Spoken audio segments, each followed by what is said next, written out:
Today's meeting is focusing on talent and its role in economic development.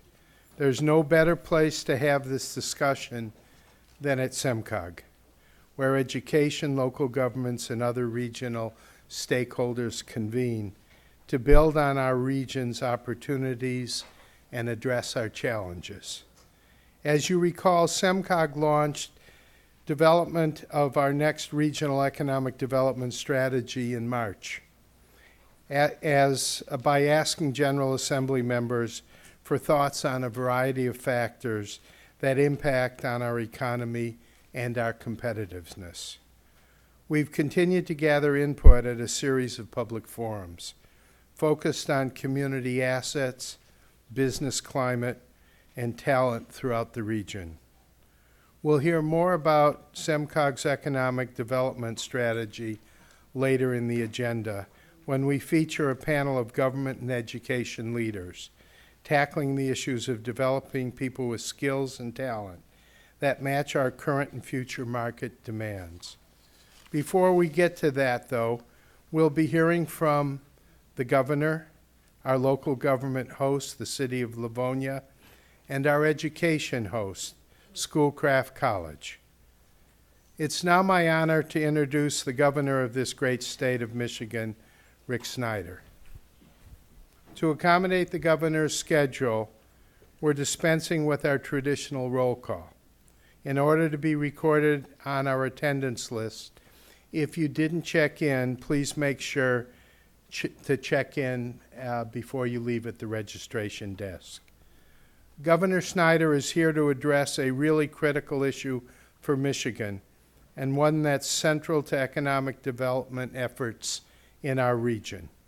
He'll address our state's talent efforts aimed at connecting education and training, particularly in science, technology, and engineering, or STEM, as it's commonly called, as well as in skilled trades, with in-demand jobs and the impact these efforts will have on our economy and upon our future prosperity. Economic development is a topic the governor knows well. His background as a successful job creator has accelerated Michigan's comeback, producing results that earned him Public Official of the Year in 2014 from Governing Magazine. In Governor Snyder's first term, the state passed 4 balanced budgets, eliminated a $1.5 billion deficit, and reformed tax and regulatory codes. His first term was also marked by nearly 400,000 new private sector jobs created in the state. Governor Snyder has had much success in building bipartisan coalitions to address some of the state's toughest problems. We certainly appreciate his commitment to Southeast Michigan and are so glad that he's here with us today to address this region's leaders. Please join me in welcoming Governor Snyder. Thank you. That's great. Thank you. Well, thank you. Thank you very much. Good to see you. Please be seated. Well, thank you for that warm welcome. I want to thank SEMCOG for the opportunity to be here because we're all one team. This is about partnership, and it's great to have an opportunity to share with you and hopefully have a chance to hear some of your questions and have a dialogue. Talent is the topic, and it should be. What I can tell you is several years ago, I started telling our citizens that my number one priority is talent. And we're going to continue on that path as long as I'm governor. And why do I say that? If you go back to when I took office, we were a broken state in many ways, economically and politically. We had a broken economy. The unemployment rate in December 2010 was 11.2%.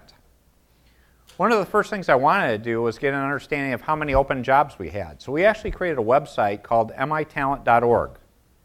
And on that website, it actually aggregates open jobs throughout the state of Michigan. And when we first launched it was in the winter of that time frame in 2011. It showed we had about 80,000 open jobs in Michigan, even while we had 11 unemployment. The interesting part is we've made huge improvements. And when I say we've done this together, with Southeast Michigan being a leader in helping drive that comeback. So in many respects, if you look at the unemployment rate, hopefully you saw recently we went below the national average. We hit 5%, the lowest, the best we've done since August 2000 was the last time we were below the national average. A huge improvement. About 400,000 private sector jobs have been created. We should be proud of that. But if you go to mitalent.org, it's kind of interesting when you look at the number of open jobs. What would you normally think if you saw this huge drop in unemployment? You said we had 80,000 open jobs. Most people would guess, well, that number should be down a lot. We actually have 108,000 open jobs on that site today. Isn't that incredible? And the part we should be thinking about is two things. One is the caliber of those jobs. There are a lot of awesome jobs in that 108,000. A lot of skilled trades jobs, a lot of technical jobs, a lot of STEM jobs, just as we heard in terms of priorities.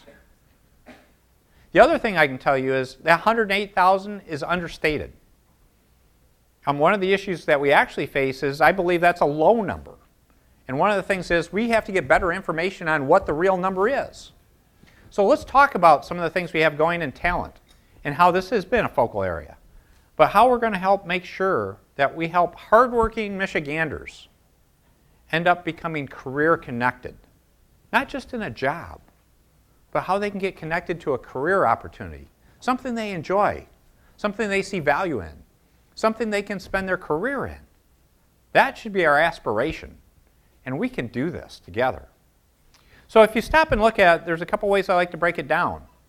One of the things I like to do is sort of draw a circle around actually a wonderful place like this, Schoolcraft College or higher ed institutions in high school, to sort of say that's the sweet spot where we really need to talk about how we provide training to people to be successful in these skills. How do we give them the right information? How do we get them connected into the training they need? And how do we actually get them integrated into the private sector?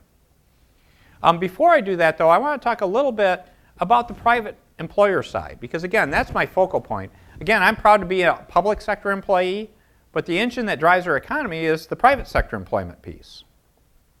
So one of the things I need to tell you and be really upfront is we need to get more input, more involvement from the private sector. If you talk to CEOs, if you talk to leaders, owners of companies, small business people, most of them will tell you their greatest concern in their business is having the right people and having people with that training. That's across the board. I think it's probably, I've seen surveys that say 70% of them will say that's their number one issue. But in some ways, they're actually contributing to the problem. And what do I mean by that? I'll give you one illustration of why we need more involvement from the private sector. I did the auto show. I do the auto show every year. And one year I was doing it a couple years ago, and I do a luncheon with the dealers, who actually it's their show. So I asked the dealers, there was probably about 15, 20 dealers around the table. I asked them, how many have openings for an auto technician, auto mechanic? All of them raised their hand. Every single one raised their hand. I said, how many of you have just one posting up? They pretty much left their hand up. So if I looked at this, I probably had 15, 20 openings. So then I basically said, you guys are sandbagging. Can we go around the table, and if I ask you flat out, right to you, will you tell me how many you'd hire if you had qualified people show up?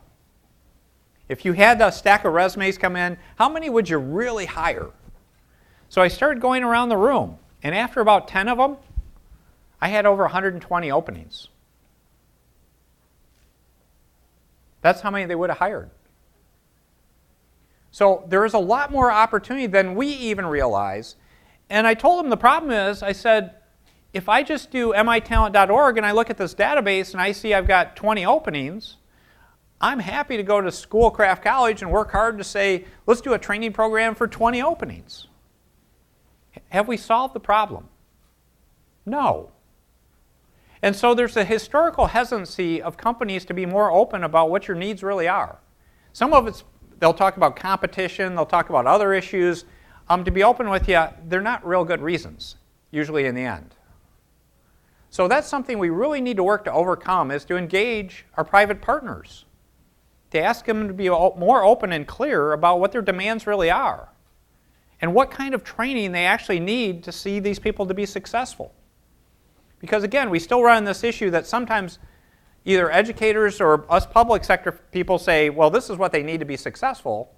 Well, the best answer is you should get the customer to tell you, isn't it? So we need more engagement from the private sector. And I really encourage you to work within your communities, work with your chambers, other organizations, to have this open discussion. It's not something that's happening very often in this country. So make that a priority. Now when you draw the circle around higher ed and high school, one of the things I'm really working on is to say, if you're a user of that system, if you're that student coming through, either a young person or a person looking for that next career, you shouldn't have to worry about whether you're in high school, an intermediate school district, a community college, any kind of training program. It should be as seamless as possible. Because isn't the result we want is their success. Not necessarily to say they got a certificate or a degree from this place or that place. So we need to work on making this much more seamless and easy to use. I'm very proud to say I started in community college. Many people know I've got a lot of U of M degrees. But literally, I started my education at Kellogg Community College, and I'm really proud of that fact. But I can tell you, back when I did it, figuring out how all those credits transfer was not an easy-to-use experience. And it's still not as easy to use. Because again, I'm proud to say we're doing this at Advent Schoolcraft College, which is a great illustration of an awesome educational institution. But how do we make it so it's much more seamless, easy to use, to understand how to get the best outcomes? So let's work on making it more seamless within that context. Let's work on how we bring the private sector in to say, you should be at the table when we say these are the courses we want to offer, here's the kind of training they're going to get, and does this work for you so when they walk out of here, they can walk to work? So let's work that piece of the equation in terms of high schools and higher ed. In that context, we need to fix our career tech ed system in this state and in this country. Again, we have some awesome programs. I went through the welding program here, the culinary arts program. These are wonderful programs that are exactly what I'm talking about. But we need more of those, and we need to enhance the programs across the state. If you think about it, I'll go back. I see some of you are about the same age profile, so I think I can get away with this one. Back when I was in high school, about lunchtime, about half the class would go off to, it was called VOED back then. Remember that? It was VOED. They'd go off to vocational education. The rest of us would stay. But at the end of the day, we'd all get back together. We'd do football, band, sports, all this, and nobody thought anything about who's in what group and one's the other. We just did our thing, and it worked. Well, in our country, we sort of decided, we made a smart decision saying we needed enhanced training to be successful for the future. But this is where we messed up. We sort of told everyone you should go get a university degree. And I'm never, ever going to discourage people from doing that. I'm proud to have one. But as a practical matter, what we sort of did was take away this career tech ed track and put less value on it. And that was dumb. We need to reestablish career tech education as an equally honorable, equally important, a focus point to say you should have the options to choose what's best for you and make sure this other track is working really well. It's a huge opportunity. And as part of that, we need to redefine the skilled trades.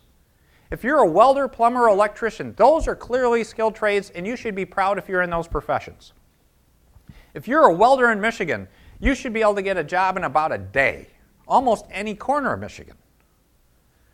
But if you look at it, if you're in manufacturing today, you're probably a skilled tradesperson because you're running robotics, industrial automation equipment. If you're in healthcare, you're a lab tech in some fashion or a tech in some fashion. That's a skilled trade position. We need to redefine the fact that if you're going to work in the future, you probably are at least a skilled trade person in some major context.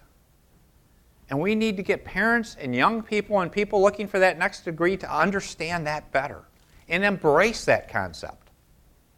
So there's another huge area of work. Now let me go even earlier, because I want to plan for next generations in Michigan. And we need to do more to encourage STEM and the skilled trades. Actually, STEM should become STEAM, where we talk about the arts and graphical arts and industrial design. One of the things, 2 or 3 things we're doing is we're actually looking at cool programs to get even younger people engaged. A couple I would mention to you are Square One and First Robotics. Square One is a cool program where they essentially are doing autonomous vehicles, intelligent vehicles with high schools, teaching them how to build those car kits and running them around their school. That'd be pretty cool. And what great experience. The other thing they're doing is they're sending out 3D printer kits to teachers that if they assemble the printer, they get to keep it and teach their kids how to do 3D printing. Awesome. First Robotics. How many people have been to a First Robotics competition? Probably about 25% to a third of the folks. If you've not been to one, go to one. It's like going to a rock concert. It is rocking. The state championship, I thought I was at a big rock concert. These kids are into this. And talk about teamwork and team building. It's not just learning about robotics. They're doing the business plan. They're doing the sponsorships. They're learning skills about how to work together. And in Michigan, we're leading the nation in First Robotics. We're one of the world's leaders in this now. We made an investment a few years ago. We were number 2 or 3 probably in number of teams. We're number 1 in the United States for the most First Robotics teams. We have 345. Last year, we had more First Robotics teams than the other 49 states combined. The World Championship is coming to Detroit in 2018. And I can tell you, as a person that hired a lot of people in my life, a lot of times, I never spent a lot of time if I saw high school on someone's resume. I can tell you, I'd be looking now to see if they were doing First Robotics. If they had First Robotics on that resume, it would move higher up in that stack because of the team building skills and the experience they had. And we're not going to step off the gas on programs like this. Because all these things that I'm talking about, why are they so important? One, we're talking about our kids and people looking for careers. But they're our future too. This is something we can sustain for generations. When you look at the competitive landscape of the globe, not just Michigan, not just the Midwest, but of the globe, and you ask yourself the question, where is business going to go? Where are the best jobs and economic opportunities going to go? They're going to go to the place that has the best talent, with hardworking people, with the right training and skill sets. That is going to be the driving force to drive economic behavior for job creators. More than tax incentives, more than anything else by far. It's already started. And the jurisdictions that do the best job at addressing STEAM, skilled trades, these issues we're talking about is going to have a competitive economic advantage over everyone else. And it will be an advantage that will last for 5, 10, 15, 20 years to start with. And if we keep it up, if we keep going with it, we can make it last even longer. So this is something that is an imperative. That's why I'm truly passionate about it, and hopefully you can feel that. We have to make talent our top priority. And there's no better place to invest our resources than hardworking Michiganders to make them successful. So I hope you're with me. I'm going to stop there and then open it up for questions to see what's on your mind. Thank you so much.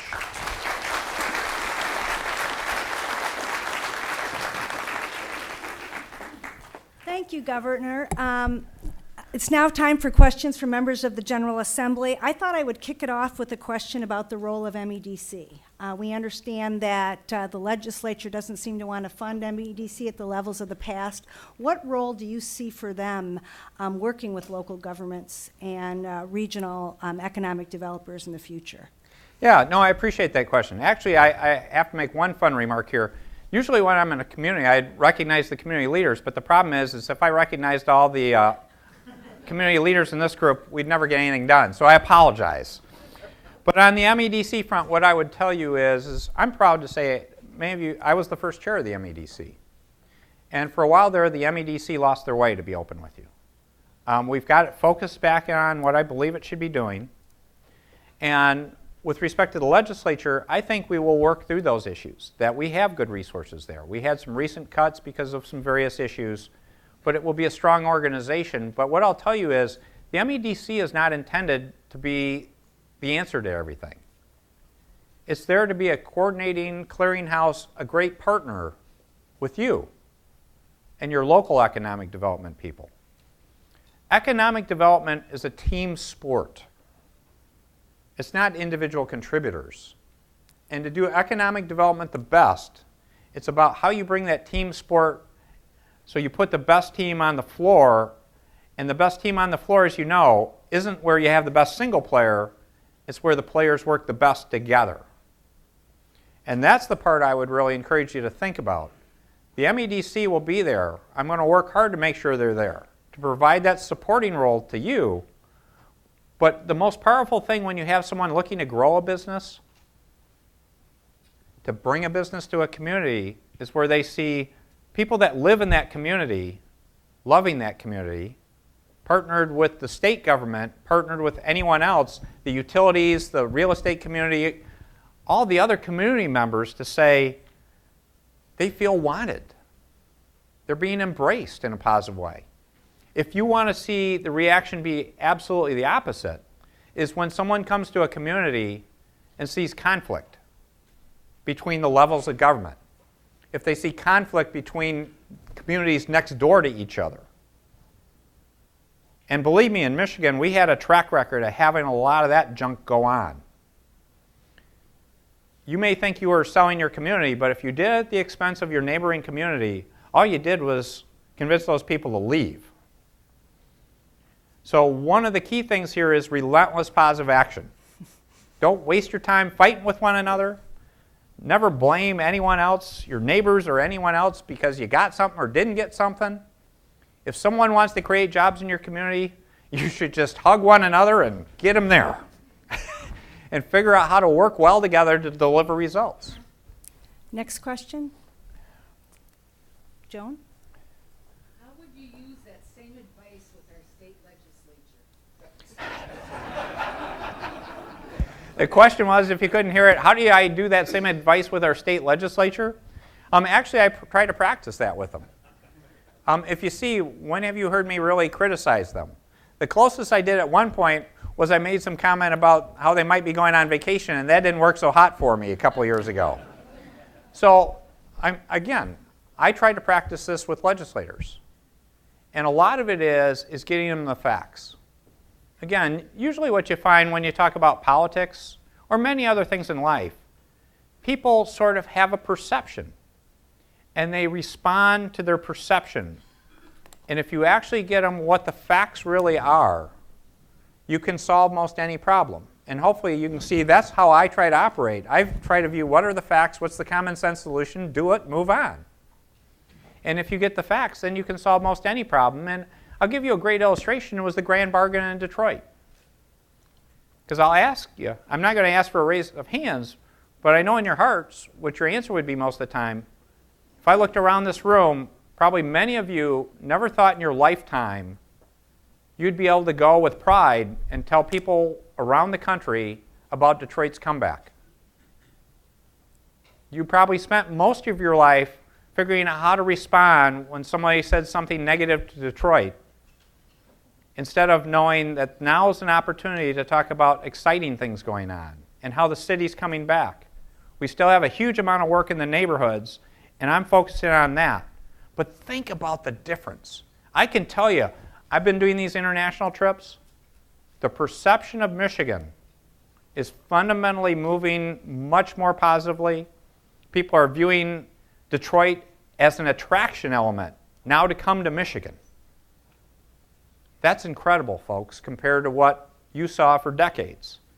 We need to foster that. We need to foster it with your communities. We need to foster it at every corner of Michigan. Well, Joan brought up the legislature. I guess the question on a lot of people's minds here is, what are your thoughts on the House action on transportation funding from last night? Yeah, roads. the first thing I'll tell you is this has been an exercise in relentless positive action with an emphasis on the R. I'm not going to stop being relentless on this issue until it does get resolved. It is that important. And don't view this as an excuse, but historically, it was last done in 79 and 97 when we had achieved new funding sources. In each case, it took 3 or 4 years to get something done then. That's how difficult this issue is. I believe the activity last night was a positive step forward. I have issues and concerns with some of the things. We're doing our analysis now, but it showed positive action. It showed people coming back to the table to try to get something done. So I don't view it as a negative. I view it as, instead of people just not doing something, every time someone takes a positive step forward, even if you don't fully agree, it's like you've made motion forward. Now can someone else take a step forward, and can we get a convergence until you get that mutual interest point where you can get something done?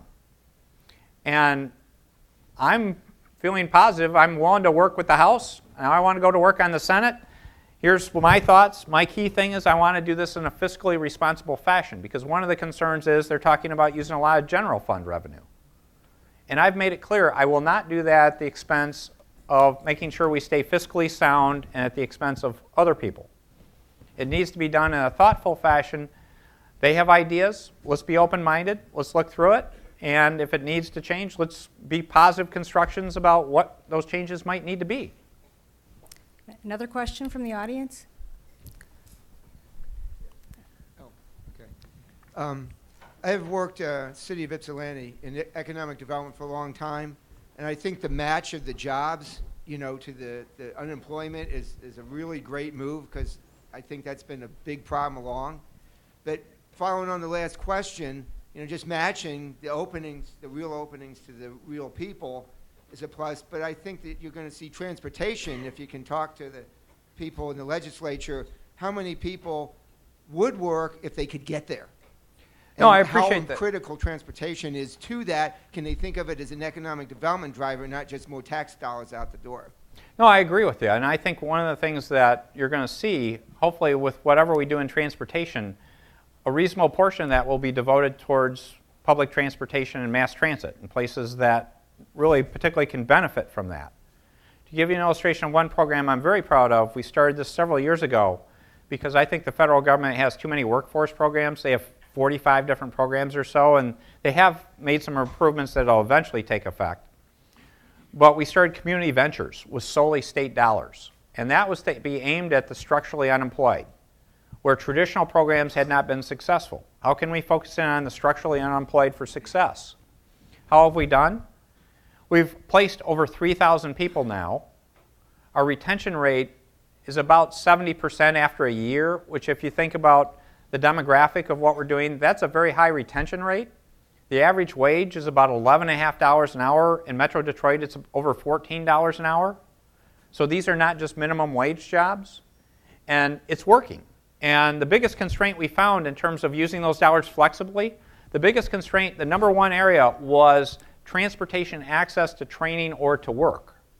And so we've been able to use those resources to help address that issue. And so that's one of the key contributors in making that work. So we have some real experience showing the importance and the relationship there. So, Governor, we promised to get you out of here at 5. Do you have any final remarks or words of wisdom for the General Assembly? Well, this is awesome. I think it's important that you do gather. I appreciate the fact you have these meetings. The thing I ask you to really think about, and I talked a little bit about it when I was talking about how we need to work together. We had Detroit Homecoming come recently. That was a great event in Detroit where they were bringing people with Detroit connections back. And I gave a talk to them, and I said, one of the very most important things we can think about when we're dealing with a tough issue like talent or anything other is about recalibrating when you see a situation about how you think about it or how you see someone else thinking about it. For far too long, for decades in some cases, the way we viewed it was someone versus someone else, usually in the context of someone within Michigan. Again, a community versus someone else, a part of the state versus someone else, one community versus everybody else. And that was a destructive thing. The only thing that happens when that happens is we all lose. And so I made the point to people, the culture of Michigan for the future, to continue the fabulous comeback we've started, is a with attitude. How do you do it with someone else? And how do you win together? And so every time when someone starts talking about an issue, ask yourself the question, are they talking about versus, or are they talking about with? And if they're talking about versus, don't criticize them, but just point out the fact, don't we need to do this together? And if you do that, and I need you to do that, we're on a fabulous path, folks. We are the comeback state in the United States today. But just as we found, you cannot take it for granted, you cannot become complacent nor content. When you have great outcomes and opportunities like we're seeing, the answer is you stay on the gas. You push the pedal to the metal even harder. And you step back and look and say, to the degree people are really winning, are there people we're leaving behind? Are there neighborhoods being left behind in, say, Detroit? Are there smaller communities not participating? Are there rural areas of Michigan not participating? And how do we branch out to embrace those folk so we can do this together and win together? What an awesome opportunity compared to what we saw in the lost decade. Now's our chance to shine. And you're the leaders of deciding how much we shine. I'm counting on you. I can see some good smiles. You're fired up to do it. Let's just get it done. Thank you. Thank you. Governor, thank you for joining us and for shining a light on the importance of people and talent as we continue our economic comeback. Thank you again, sir.